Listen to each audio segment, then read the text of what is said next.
سارے عرب قبائل جمع ہو کے یک بار کی انہوں نے حملہ کر دیا مدینہ طیبہ پہ.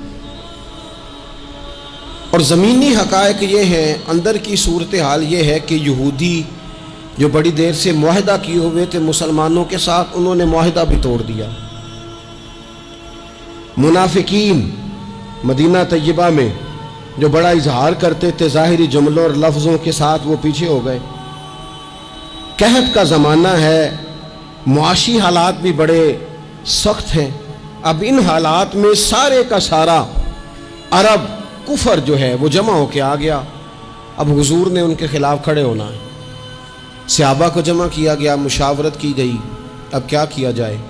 حضرت سلمان فارسی رضی اللہ تعالیٰ انہوں نے مشورہ دیا کہ یا رسول اللہ صلی اللہ تعالیٰ علیہ وسلم، ہمارے علاقے میں یوں ہوتا ہے کہ جب اس طرح کا معاملہ ہو تو خندق کھودی جاتی ہے، اس میں آگ جلائی جاتی ہے اور پھر دشمن سے مقابلہ کیا جاتا ہے. اب خندق کھودنی ہے اور اتنی بڑی کھودنی ہے کہ گھوڑا اس کو کراس نہ کر سکے، تو اس کے لیے بھی تو اسباب چاہیے.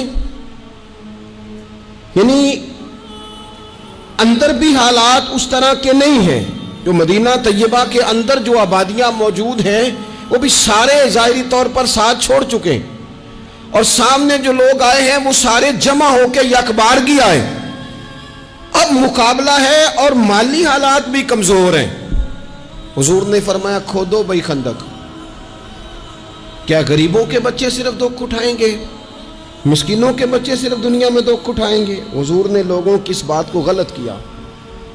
جس طرح باقی لوگ خندق کھودنے میں مشغول تھے، اللہ کے رسول خود بھی مشغول ہو گئے. لوگ جیسے اندر سے مٹی اٹھا اٹھا کے خندق سے باہر لاتے تھے، نبی کریم بھی اٹھا کے باہر لاتے. جتنی محنت دوسرے کر رہے تھے حضور اس سے ڈبل کر رہے.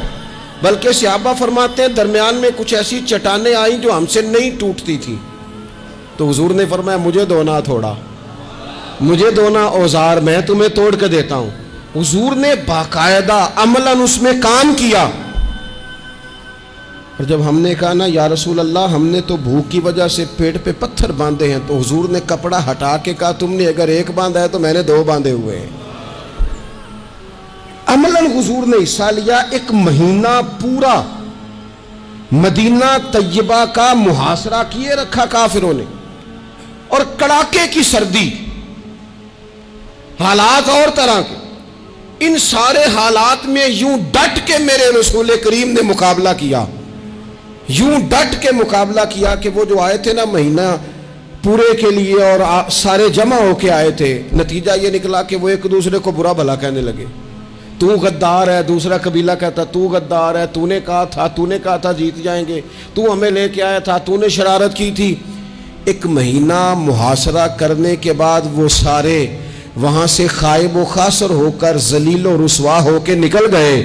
اور ان سارے حالات میں حضور یوں ڈٹ کے کھڑے ہوئے کہ کمزور پڑنے والے لوگوں سے، پریشان رہنے والے لوگوں سے، چھوٹی چھوٹی باتوں پر گھبرا جانے والی امت سے، اور ذرا سی باتوں پر ٹینشن طاری کر لینا اور کالا جادو ہو گیا، نظر لگ گئی اور فلانا آ گیا اور فلانے کی وجہ سے ایسا ہو گیا اور فلانے نے مجھے یوں کر دیا اور فلان کی وجہ سے میں کامیاب نہیں ہو سکا اور فلانا میرے ساتھ چلتا. تو اللہ کریم نے ان ساری کمزور باتیں کرنے والے ہم جیسے لوگوں کو سمجھایا کہ یہ حالات دیکھو اور میرے رسول کا ڈٹنا دیکھو، اور ان حالات میں بھی پورے کفر کو بھگا دینے کا انداز دیکھو. لَقَدْ كَانَ لَكُمْ فِي رَسُولِ اللَّهِ أُسْوَةٌ حَسَنَةٌ، فرمایا تمہارے لیے میرے محبوب کی زندگی میں بہترین نمونہ ہے.